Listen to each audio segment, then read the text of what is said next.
All right. So the Pharisees and all the Jews do not eat unless their hands do a ceremonial washing, holding to the traditional of the elders using microbial wipes. Anyway, when they come from the marketplace, they don't eat unless they wash. They observe many other traditions, such as washing cups, pitchers, and... That's a tradition? Like, you have to have a tradition? Apparently, we were Jews growing up. I had no idea. I felt my mother's standards were too high, but oh well. Okay, so the Pharisees and teachers of the law asked Jesus, why don't your disciples live according to the tradition of the elders instead of eating their food with defiled hands? He replied, Isaiah was right when he prophesied about you hypocrites, as it is written, these people honor me with their lips, but their hearts are far from me. They worship me in vain. Their teachings are merely human rules.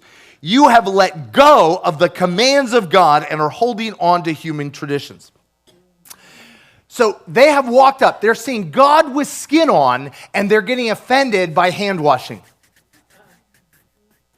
I would submit to you that offense is the number one way you and I will miss Jesus when he shows up.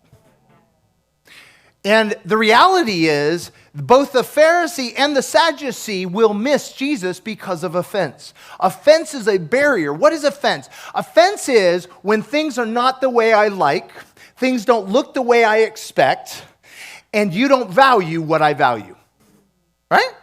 And the reality is, Jesus actually seems to go out of his way, doesn't he, to poke it, right? Does he go, guys, Pharisees, listen, I just want to give you a little teaching, help you guys. No, he goes straight at their offense and seems to jack it to 11. Where's his compassion? Why would Jesus do this? I would submit to you that offense is the wall that is stopping you from the best that God has for you. And the only way to deal with offense is to go straight at it. But we cover up offense, don't we? Oh, well, there's a very good reason for it. Oftentimes, our offenses are walls to protect us from pain, from failure. But they're not rooted in God's heart. They're rooted in fact of a moment, but they're not rooted in reality. And so, is it a good idea to wash your hands? Every mother's going, yes, please. It's flu season, right? Will you die if you don't? Hopefully not. All right. What Jesus does is he goes, but oftentimes we will protect our offense at all costs, won't we? And so you have to go straight at offense to overcome it. And so why does Jesus touch a leper? The leper wasn't asking to be touched. He just said, please heal me. Jesus went straight at the offense, right at it. You see him over and over again. He either jacks up offense or goes straight at it in order to break it, because behind that offense is probably the most precious thing in the world to you. Let's just watch. And he says, you've let go of the commands of God and are holding on to human traditions. There's always a good reason for it. And he continued, you have a fine way of setting aside the commands of God in order to observe your own traditions. For Moses said, honor your father and mother, and anyone who curses their father or mother is to be put to death. But you say that if anyone declares that what that might have been used for God, used to help their father and mother, is devoted to God, given over to God, surrendered, given in the offering plate, please. If you need to make a withdrawal from the offering plate because you did that, please feel free. We'll just don't withdraw somebody else's, though. That would be weird. Okay, moving on.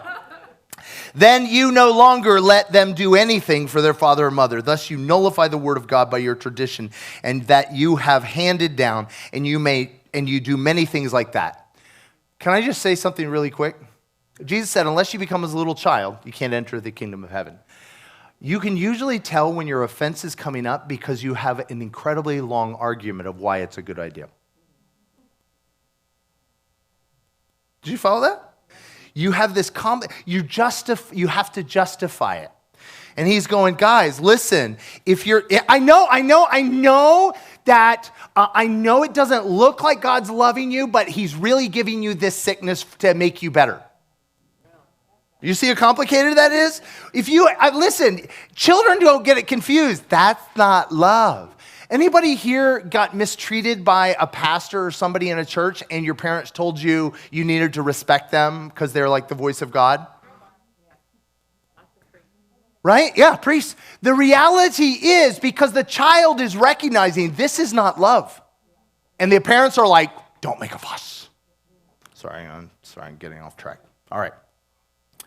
Again, Jesus called to the crowd to him and said, listen to me, everyone, and understand this. Nothing outside a person can defile them by going into them. Rather, it's what comes out of a person that defiles them. See, the thing is the pragmatist and the idealist are both obsessed with the outside, right? They're trying to deal with the outside, because in their time, the Jews would admit to you they had no answer for what happens inside. And so they were trying to just lessen the mess that was coming out from inside. And the law says we try to limit the mess, or the pragmatist says we just try to glorify the mess or put flowers on it or something. And the reality is both of them fail to deal with the heart of the matter. They fail to deal with the heart. And this is what Jesus is saying. He said, guys, it doesn't destroy you what's out there. What destroys you is from within.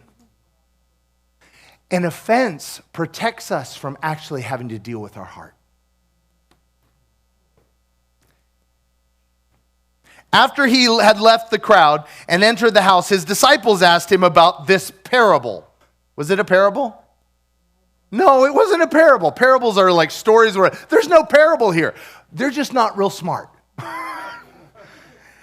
And Jesus says so much to them. He says, are you so dull? When Jesus asked you that question, he's like, I knew they were idiots, but I thought you were at least getting something. Why would Jesus be so offensive to them? Because they needed to recognize they were dumb to be able to be made smart. See, the one who has all the answers will never receive an answer. The wise will never be made wise. If you want, you have to admit you have need. If you want to receive.